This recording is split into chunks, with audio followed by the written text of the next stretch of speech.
Masakit ngayon, pero lakas mo yan bukas. What hurts you today will be your strength for tomorrow.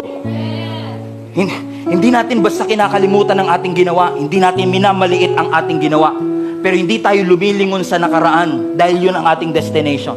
Kaya tayo lumilingon kasi yun ang ating inspiration.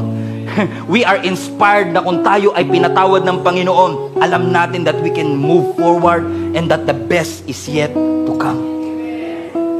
Hindi ka nga binitawan ng Panginoon eh.